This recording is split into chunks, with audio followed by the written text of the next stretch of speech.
Episode 2 Recap. Dengan percaya diri, Hiju melamar Pangeran Ian. Dia memamerkan semua yang dia miliki, kekayaan, kepintaran, dan juga kecantikan. Tetapi nyatanya lamaran Hiju ditolak oleh Pangeran Ian, karena Pangeran Ian hanya akan menikah dengan dasar cinta. Meskipun telah ditolak oleh Pangeran Ian, tetapi Hiju tidak menyerah. Dia tahu betul bahwa Pangeran Ian dikelilingi oleh orang-orang yang pura-pura merendah. Maka dari itu, dia tidak akan merubah strateginya dalam mendekati Pangeran Ian. Dia akan tetap seperti dirinya apa adanya untuk mendekati Pangeran Ian.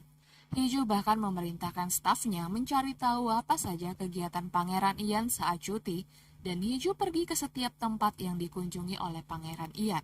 Setiap kali bertemu Pangeran Ian, Hiju selalu menebar pesona kecantikannya dan selalu mengatakan kepada Pangeran Ian bahwa dia merindukan Pangeran Ian. Sebenarnya, Pangeran Ian selalu tersenyum setiap kali dia melihat apa yang Hiju lakukan. Tetapi hal itu tidak merubah fakta bahwa ia menolak Hiju. Kemudian Hiju menemui pria dari keluarga kaya yang dijodohkan dengannya. Mereka bertemu di galeri pameran kerajaan. Di sana Hiju menjelaskan kepada pria itu tentang semua hal yang dia miliki. Dia yakin bahwa yang pria itu inginkan adalah uang. Maka dia bisa memberi pria itu uang yang sangat banyak. Tetapi dia ingin tahu apakah pria itu bisa melakukan bagian untuk membuat dia meraih puncak. Betapa mengagetkannya karena ternyata pria itu tidak tertarik kepada Hiju. Pria itu bahkan bilang bahwa pernikahan akan gagal untuk mereka. Sementara itu, Choi Hyun yang melihat Hiju di pameran kerajaan menyapa Hiju dan memberitahu Pangeran Ian bahwa dia melihat Hiju dengan pria lain.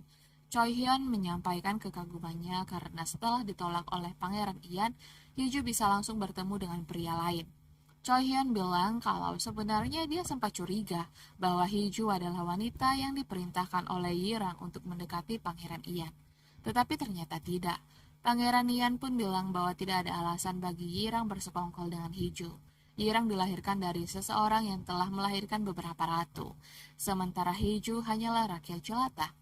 Menurutnya tak masuk akal Yirang yang memiliki derajat yang tinggi bersekongkol dengan Hiju. Malam itu Yirang teringat kejadian 3 tahun lalu. Dia teringat saat raja berniat untuk turun tahta. Raja tidak sanggup menanggung beban sebagai seorang raja. Bagi raja lebih baik turun tahta daripada mati. Tetapi bagi Yirang, lebih baik mati daripada turun tahta.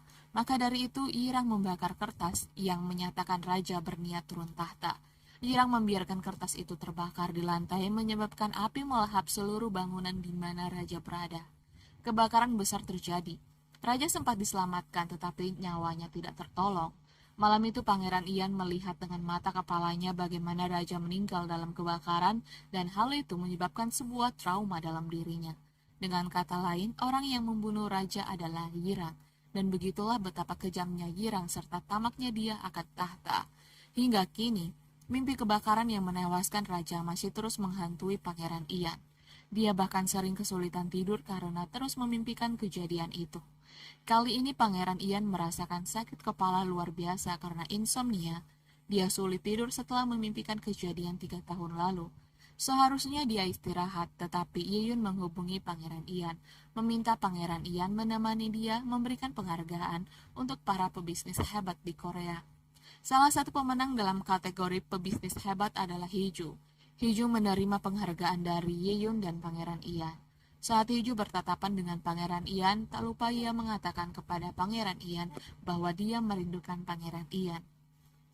Setelah upacara berakhir, Yeyun kembali ke istana, di mana Yirang memarahi Yeyun karena Yeyun tidak berani berdiri sendiri dan malah meminta bantuan Pangeran Ian. Sikap Yeyun yang penakut dan tidak berambisi sangat mirip dengan raja yang sudah meninggal. Yirang membenci hal itu dan hal itu membuatnya merinding. Sementara itu, Pangeran Ian memilih menginap di hotel. Tubuhnya lemah, sakit kepalanya semakin parah. Choi Hyun panik melihat kondisi Pangeran Ian yang memperhatikan. Choi Hyun membeli beberapa obat untuk Pangeran Ian berharap Pangeran Ian membaik.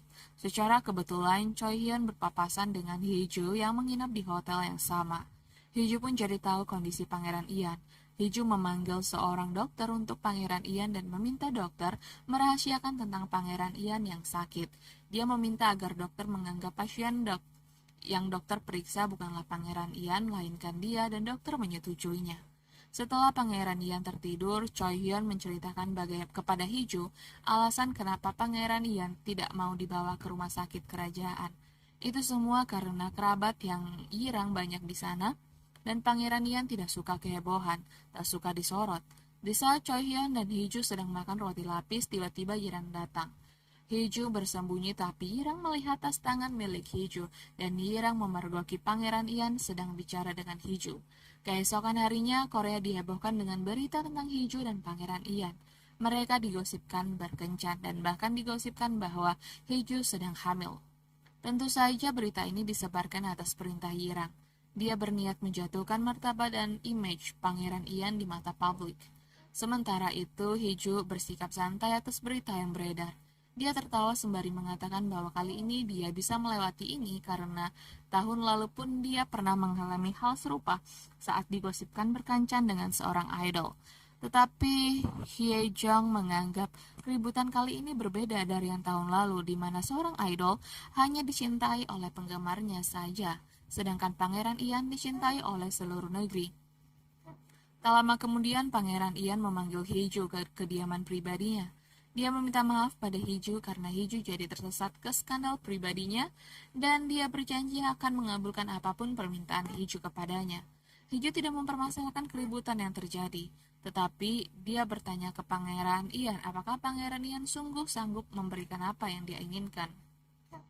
Hee-ju membuka potongan daun kemenangan yang dia dapatkan beberapa tahun lalu saat memenangkan kompetisi memanah di Akademi Kerajaan. Saat itu dia mengalahkan Pangeran Ian, dan dia tahu bahwa seharusnya dulu Pangeran Ian bisa memenangkan kompetisi. Kini Hee-ju bilang ke Pangeran Ian bahwa berdasarkan hasil kompetisi memanah itu, Ian pasti sangat tahu rasa menyebalkannya kalah padahal bisa menang. Dan itulah yang dia rasakan sekarang. Betapa menyebalkannya kalah dari Taeju, padahal sebenarnya dia bisa menang dari Taeju. Hee-ju bilang bahwa ayahnya berniat menyingkirkan dia dan memberikan tahta kepada Taeju.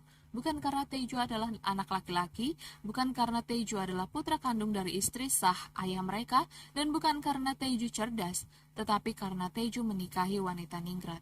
Maka dari itu permintaan Hee-ju kepada Pangeran Ian adalah menikah. Bantu Hee-ju menaikkan status sosial. Di akhir episode 2 ini, Pangeran Ian setuju memenuhi permintaan Hee-ju. Dia setuju menikahi Hee-ju dan meminta Hee-ju bersiap menjadi istri Pangeran Agung dan melawan seluruh negeri.